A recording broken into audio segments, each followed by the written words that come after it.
Hello, hello, hello. So I just finally finished reading your first drafts of your close reading paper, and I noticed that there were a few common grammatical errors running running throughout the majority of the class's papers. So I decided to put this together to address some of those areas. Called it paper trouble spots. Make it nice, plain, and simple. So we'll jump right in. Okay, starting off, I think you guys did a great job. You guys and girls, that is. Be inclusive. Your close reading papers were really well done. I thought that they had some very insightful things to say. They could be developed a little more, but we'll get to that in some later classes after we do some more reviewing. But a few grammatical mistakes, but they can be easily fixed. So we'll start off real quick here with commas. Commas, yes, the dreaded comma. Um, Not fun, but pretty easy if you figure it out. Let's see. So, comma placement. The first thing that I noticed you all did kind of often. It's not a massive issue, but it is correct grammar. Um, you want to use commas after you kind of have an introductory word group. This is used to tell the reader that, like, the introduction portion of the sentence is done. The rest is about to begin. For example, as I write here, as I was typing this example, comma, I noticed a fly buzzing around the room. It's not here anymore, but whatever. Um, this area right here is kind of that introduction. That thing, I'm there. I am the introductory group, um, and that's kind of how that works. You almost want to rely on sound a little bit there. But anyway, the next thing is where the Oxford comma comes in. Between items in a series. So in a series of 3 or more items, you want to use a comma between every single item, including the last 2. I love the Oxford comma. I think it should be used.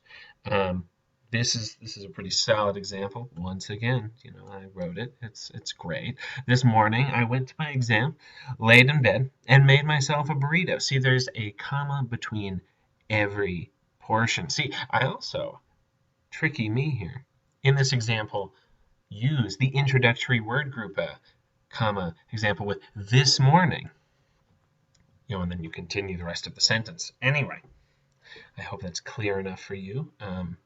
If you've got more questions, we can talk about it tomorrow. But next, quotation marks. When you're referring to your pieces, your sources within your close reading papers, this is very important and continues to be very important and sort of easy to mess up at times. But anyway, quotation marks. To enclose some direct quotations.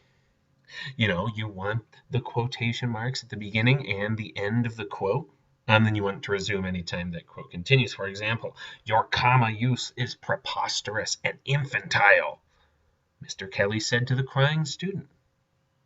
Let's hope you don't cry over again. Never mind. I would worry about your future. See, the spot that is not a direct quote from me is not in quotation marks, while all the direct quotes are. This one gets to be a little more important. The next one, using single quotation marks, I notice there's some confusion as to whether you want to use like italics, stuff like that. And my little thing kind of moved a little bit, but it's okay. I understand that you were sick. See the single quotation marks there within the double quotation marks to mark that that you would have said sick. When we went over that in class, sure, your mother might have said you, quote, couldn't keep anything down, but this is simply not acceptable. You're doomed. See this bit? Presumably your mother said, which is why it's in quotes. Continuing on, capitalization. You'd be surprised how many people screwed up capitalization. It's not that hard, but I could see how some of you could make some of these mistakes. They're easy to get tripped up on, and I'm not sure if it was just because you all weren't spell checking or you didn't know what to do, but some of them are more important than others. Anyway, capitalization. The titles of works. We're going to run with a good old Ronnie James Dio theme here because I don't know why. But anyway, titles of works, major words should be capitalized within those works, while the minor words, like the articles and prepositions and such, should not be capitalized unless they're the first or last word. The examples are holy diver. See, this is two major words, so they're both capitalized. But the next one, rainbow in the dark. The in and the are not capitalized. They're minor words, whereas rainbow and dark are the major words in there. Pay attention to that. Yeah, it's usually kind of the big words. Anyway, this one can also be really tricky. I know I get a little tripped up with this sometimes. The first word of a quoted sentence needs to be capitalized no matter what. I realize that this example isn't wonderful because I is always capitalized, but on his deathbed, Ronnie James Dio is quoted as saying, "I am the best ever. Worship me. Bow down before the almighty Dio." I would be capitalized no matter what.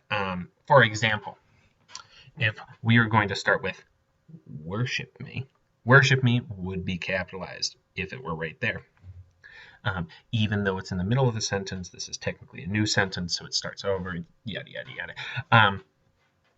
But that being said, if it's not a sentence, but if it's a quoted phrase, you do not capitalize it. For example, Ronnie James Dio frequently referred to himself as, quote, the best thing to happen to the known universe. See how this not being an entire sentence, the T is not capitalized. I hope that makes some sort of sense. No, these are not actual Dio quotes. It's just me having a bit of fun, but whatever. Continuing. It's very exciting stuff, you know, grammar. I hope you all think so. I think so, sort of. But it needs to be done, and your papers will definitely benefit from having some correct stuff. If not just a confidence thing, you know, it looks very nice, and you know that you can focus on the content if everything else is in order. So for tomorrow's class, I want you to bring your papers complete with edits based on this video. I want you to go through your papers, check to see if you've made any of these mistakes in capitalizations, quotes, commas, etc. And then we're going to be peer reviewing during class time. During the class time, I will be available for questions. Anyway, totally rad. I will see you all tomorrow. Thank you for watching this. Those that did, I hope everyone did. Anyway, fantastic. See you tomorrow.